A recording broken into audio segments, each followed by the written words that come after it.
What I really want to do is I want to talk to you about the particulars. As you know, this is a DIY build. I did the entire thing myself, inside and out.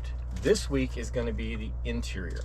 And I want to talk about design, structure, why I did what I did, how it's worked, what I would do differently if I would do something differently. Now, a lot of this is going to pertain to the Sunroamer, this rig, what I call the Sunroamer, a 1982 Toyota Sunrader that was completely gutted when I got it. So it was nothing but a fiberglass shell. So there's a lot of structural components of what I had to do to make it work right. I do use this off-road. It is a 4x4 vehicle, and I made it work like one. It is not a rock crawler by any chance. At least I haven't tried to crawl any huge rocks yet. I'm sure I will. But it's very important that things stay together. This is my home. I have lived in it for 2.5 years, and I have been on the road for 2 years. So I think I've learned a lot about what made this possible and what thoughts I went through to get there. So let's start. First thing I want to talk to you guys about is where I started, insulation. The insulation in this is a special order from Home Depot. It is a double-sided foil with a foam insulation, but it is charcoal infused. And from what I understand, it has a very high fire retardancy, and if that's a word. And with the double foil, all I use is 90 spray, and that stuff will adhere to anything. I really recommend it. It has a higher R value for its depth than anything else I found out there. So really good stuff. It's a little bit more pricey than the pink stuff, but it's going to fit in between your frame rails if you're using 3/4 wood as your frame rails. So another part of my installation is going to be my drapes. So what I've used here for this is something called warm window. I looked on Amazon for a link and I couldn't find one, so I do know that this stuff is available at Joann's. But what it is it's a 5-layer fabric that you basically sew onto whatever material you want for the exterior for your drapes. And it works really well. It keeps a good insulation factor for the drapes. It's also not quite a blackout, so make sure and use a dark curtain if you need a blackout curtain for it. And then for the hangers themselves, I just basically used stuff for shower curtain rods with the clips on it. And those clips then just go to your fabric. Just go to your fabric and clip on, and that way you don't have to sew a whole bunch of I forgot what those are called, but anyway, in curtains. For the curtain rods, what I've done is I just simply use copper. And if you're not familiar with these are copper standoffs, and they are exactly what they sound like. This is what you use in construction when you're trying to keep the copper off the back wall. So these are copper standoffs, copper tubing, and they make for great aesthetic curtain rods. Now for the structure of this, because it was a fiberglass shell, it was flimsy. Bottom line, it's completely flimsy. So what I did is I took 120 wall, 3/4 square tubing aluminum, and I roll bent it, and I cleated it on the edges on both sides so that it pinched up and kept the form. That has worked very well. Now, that's not something you can screw into, so next to that, I also had to do a wood strip. But what I found out was with a natural wood, when you try to bend the wood and then attach it, the natural tendency of wood is to bend back straight. And I did it with wood at first. I lost an inch of height, 3/4 of an inch of height, as soon as I got done with it. As soon as I pulled all the braces down, it just went boom, like that. So I put in the cleats, put in the aluminum, and it stayed. And it has stayed. It hasn't failed in any way, and I've run this down some pretty rough trails. On the ceiling, I used 1/4 inch tongue and groove cedar, and you're trying to keep as much height as you can available. So using a thinner wood versus, you know, a 1/2 inch tongue and groove is going to be a better option. It's also going to be a lot lighter. And I think it looks pretty good. Talking about the structure of what I did and why I did it. The cabinetry, all of the plywood that you see in this is called ultralight, and it is exactly what it states. It's got a nice grain to it, edge grain to it, similar to birch, but it's not as pretty as birch, got to admit. But it is 40% lighter than birch, and it's called ultralight. It actually is a patented product. So look for that if you're doing a build. It's going to keep that weight down where you need it. On the sides, on everything else, all of my regular wood that's in here is all pine. I used a nice blue pine, stripped it, cut it. Everything is put together with a Craig's jig. It is a very simple tool for almost anybody to build something, and it worked very well. Now, on the structure of the cabinets, being that this is a flexible shell and it does move, when you go off-road, if you're behind me, you will see this thing flex. I had to think about that when I built the cabinets. So when you build something like that, you've got to think about your structure. What are you working from? If you've got something like a van, you've got a very solid boxed structure, or an ambulance. So you can attach it top, bottom, side, anything you want, because those forces aren't going to move against each other and start tearing things apart. On a flexible chassis like this, you have to think the opposite. You have to allow things to move. So what I've done is, on all of my walls, structurally, there are only horizontal supports going down, and they are fiberglassed into, the wood is fiberglassed into the shell, so that it's strong. And then all my cabinetry is attached to those horizontal slats only. It is not attached to the floor at all. What that does, it allows it to be a floating structure in a sense. It's not really floating, right? But what it does, so if anything moves on the side and it twists, it allows movement at the bottom, instead of trying to take those two independent structures, put something attached in there and they want to move. What's going to tear is the joint or the attachment points.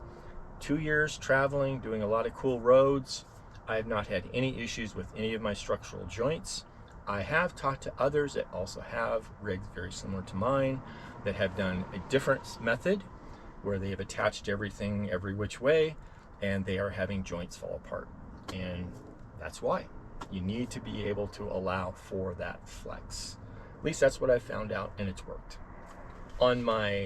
Also on my cabinetry, my upper cabinets are pretty cool. A lot of people now are using 80/20.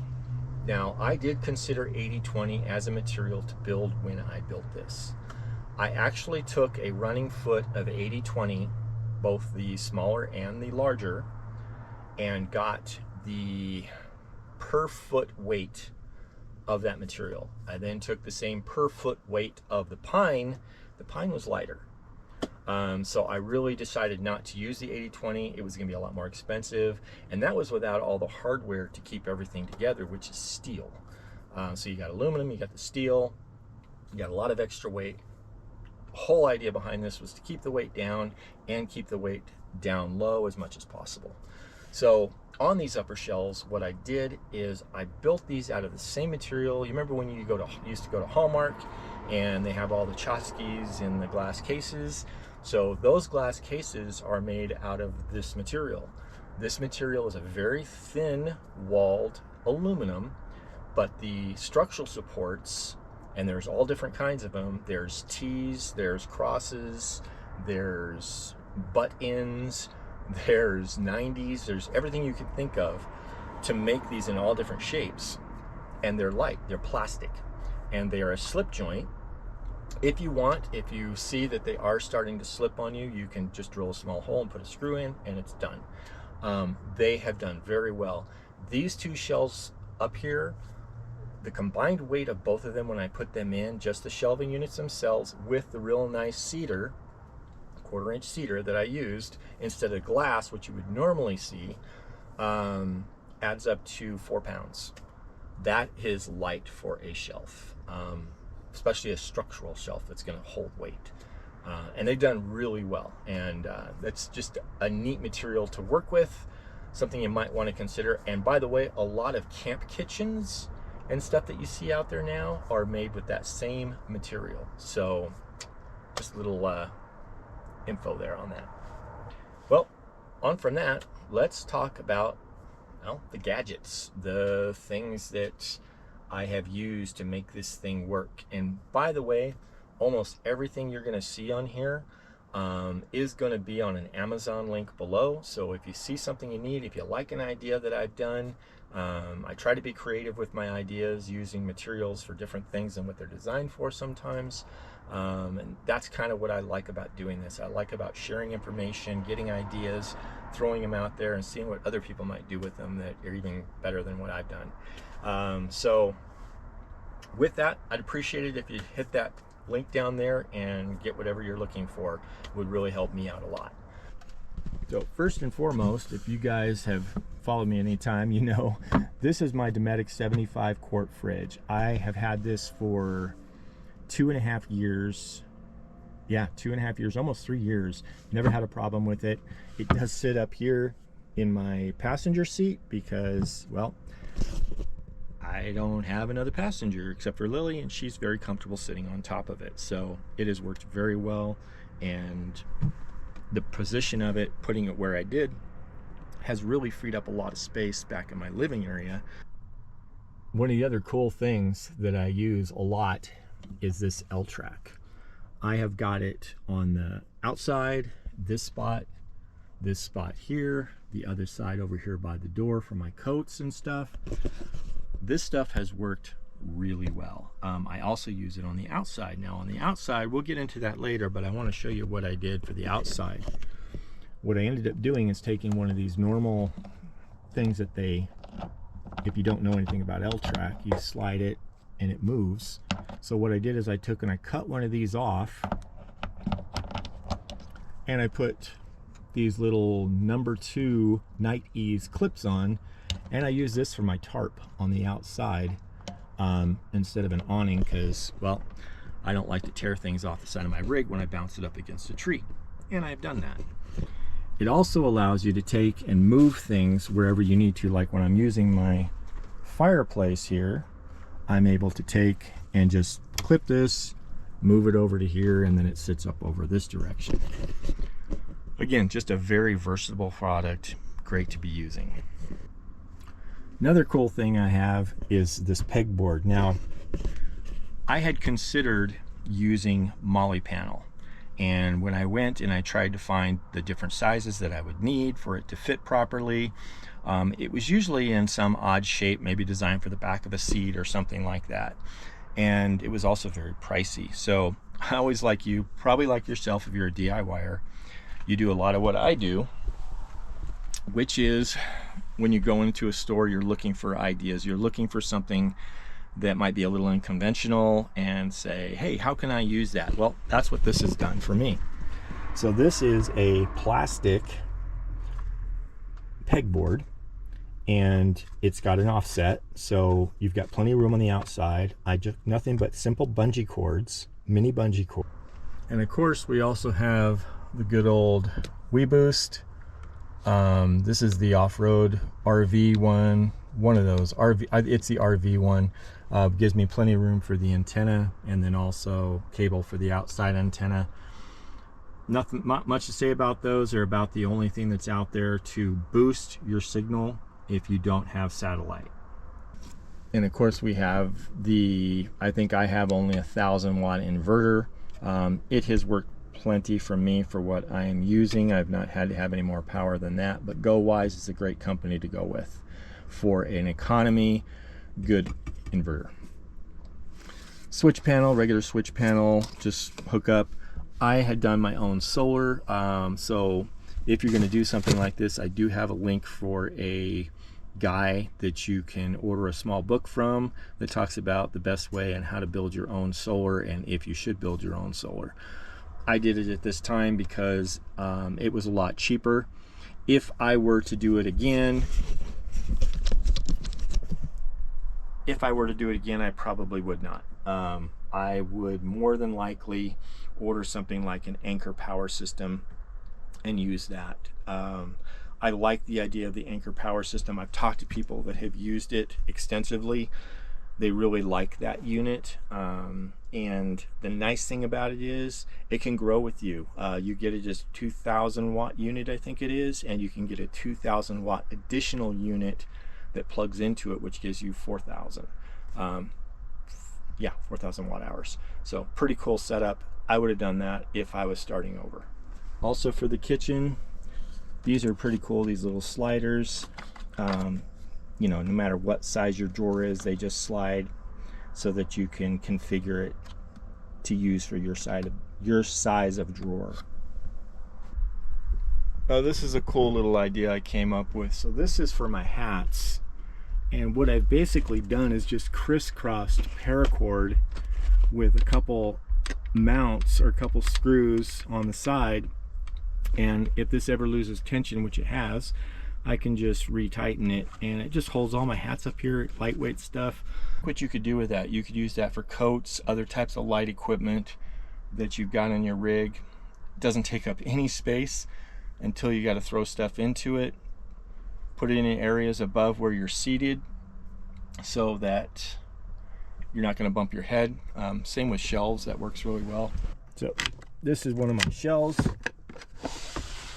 So keeping the weight down, I'm able to keep all my canned goods in here. These are completely removable, all of these, so that as the canned goods change, different sizes and shapes, etc., I can just move things around. And it works really well. It also is right over the wheel well, which keeps the weight really down low. On the front here, this is just kind of an extra structure that I made for storage, so I keep a lot of my chargers and stuff like that in there. Oops. And it's also a nice step to be able to get up into the bed area. My water filtration, I've gone with an Akuva 2.0 unit. This has worked really well. So this is a UV and a filtration, and it has a separate faucet, which is up here, and I use this strictly for my drinking water, and this is hooked up to the normal potable water. And this works really well just for using drinking water. Filters for a long time. I've not had any problems with it. A great unit. Since I don't have cabinet doors on all my stuff, I still have to find a way to keep everything locked in and you know, keep it from sliding out. So what I've done is I've just simply used these tool rolls. You can get them pretty cheaply, but they just kind of hold in with a couple screws. They move out. I keep them locked in down here at the other end with a carabiner, and it keeps all my stuff loaded in here so that it doesn't fall out when I hit some pretty rough roads. Now the other thing is, what I've done as part of that system is I went and I got CDO crates.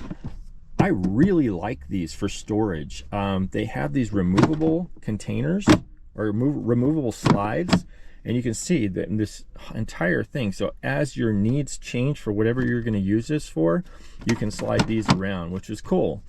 Also, they make all kinds of different things for this. You can put camera gear in these. They have padded ones. They have lids for them. Different types of lids for them. They will stack on top of one another. The only thing I would say about these is don't plan on getting these if you're in like a truck or something like that where you're going to get a lot of dust. These are not dust proof. Anything in here is going to get dusty. One of the other things I use quite a bit is going to be storage containers, all different sizes. I try to put all of my foods in these, dog food, everything I can that's food related, that's going to keep the mice out and keep the smells out. This is my Nature's Head toilet. This works really good, especially for a one person. For two people, I don't know if they work as efficiently. I've actually heard that sometimes with 2 or more people, there are issues with the fact that it doesn't have time to compost by the time you need to dump it. So it's something to think about. It's very possible you may need an alternative, something like a wrap-on, which is once you get done, it seals in a plastic bag and then you can dispose of the plastic bag. But let me show you what I did with mine to make it a little bit easier to use. So what I've done, typically what you have to do is you have to open this whole mess thing up in order to get to the urinal, which you are going to get rid of what's the contents of this a lot more often. So what I did is I took the whole thing. This is normally closed up, and I took and I cut it all off right here and left just a little bit of a lip. So now this can completely come out very easily, and when it goes back in, it just slides and locks in place, and it's not going to go anywhere. So this has been a nice little addition. This Ranger 2 has been a really great, it's a Camp Chef Ranger 2. This has been a really great stove. I've heard a lot of people talk about issues with high altitude and some of their stoves, and they're not working as well, they're not heating as well. I've never had an issue with this stove at higher altitudes, so highly recommended stove. This is a great idea. This is just one of those regular shoe holders. You cut it to size, put it within a frame, and it makes for a great place to keep extra stuff. Another cool thing that I've done is these cords in koozies. You don't necessarily have to attach them to something. You could throw these in a drawer and it will still keep your cords nice and together, and or other things. Think about other things you could do with them, but real great handy thing for koozies. If you're looking for a cool idea on what to do for your spices and you don't yet have spices, this is a great company that has a whole lot of very cool spices, Spicewalla. But what I've done on this, believe it or not, I mean, you look at this, you're like, how do your spices stay there? Well, what I did, these are metal. They're a tin. So I inserted a piece of wood, doesn't have to be walnut. I thought walnut was nice. So I inserted walnut to the same size as this is and insert a magnet. And so these lock in place. They are not going anywhere. And they have quite a selection of spices, kind of very colorful tins too. I like them. So I have 2 of these Max Air fans, one in the front, one in the back. You know, you always hear that, you know, you can turn one on the exhaust and one on the intake and it'll create this flow through here. Well, I'll be honest with you, all the times that I have been in this for 2 years, I have never done that. I think I tried it one time. I didn't really feel the effect of it. It was much better just opening a window and using one fan to exhaust to pull the cool air inside. That may be different if you're a stealth camper and you know you can't have windows open. I don't know, maybe, but I think having one is plenty efficient. If you are going to have another fan or even 2 extra fans, here's what I would suggest. These Sirocco 2s. This thing is a great little fan. It's pretty whisper quiet. It's got a plastic blade, so it's not going to cut you. It does have quite a bit of speed to it if you really want to crank it out, but the other nice thing is at the bottom it has different time values, so you can set it and forget it, go to sleep. It also moves all over the place. It can lock in place. It twists, it turns, it makes julienne fries, you know, the whole thing. Great little fan. Highly recommend these guys. So on my seating area in the back, there's 2 different configurations to these rigs. What you're going to find out is they're either going to have just this side and this side, or they're going to have these 2 and then there's going to be a middle one in the far back. Well, I kind of liked both designs, but I couldn't figure out which one to go with. So what I ended up doing is just making this whole thing able to slide So it will slide all the way back here. I can remove the Lagoon table mount, you know, one of those sliding removable tables that everybody has, and it gives me all different kinds of seating options, and it's been a really great idea. And of course it also makes a bed if you need to make a bed down here. This wouldn't be complete without talking about something that everybody is always asking questions about, and that is my wood stove. This is a Cubic Mini Grizzly, so this is the one that is up from the Mini. The reason I got the Grizzly is it has a little bit larger firebox, and that is important because typically you're only going to get about an hour to an hour and a half of burn, and you are going to have to load this thing up again. It burns very quickly. It really heats this up. I do have to have windows open when it's going because it heats up so much. At night, what I'll end up doing, after I get a really good set of coals, I'll use the compressed wood. I guess you can call them logs, not the ones that are wrapped, but they're actually a real hard, dense compressed wood. And I'll put 1 or 2 of those, depending on what size they come in, inside here. I'll let it run overnight and keep going. And I also have a diesel heater, one of those Chinese diesel heaters. Those things are really great. So I've got it set up so that when this is dead, that my diesel heater will turn on in the middle of the night at, say, 40 degrees, 45 degrees, whatever I set it at, and then turn off at a certain time. And it keeps this very comfortable in the middle of winter. And one thing else on the Chinese diesel heaters, I would really recommend, you can keep your fuel on the outside. It's just not a good idea keeping fuel on the inside. Let me go outside and show you what I've done and give you an idea of what's possible.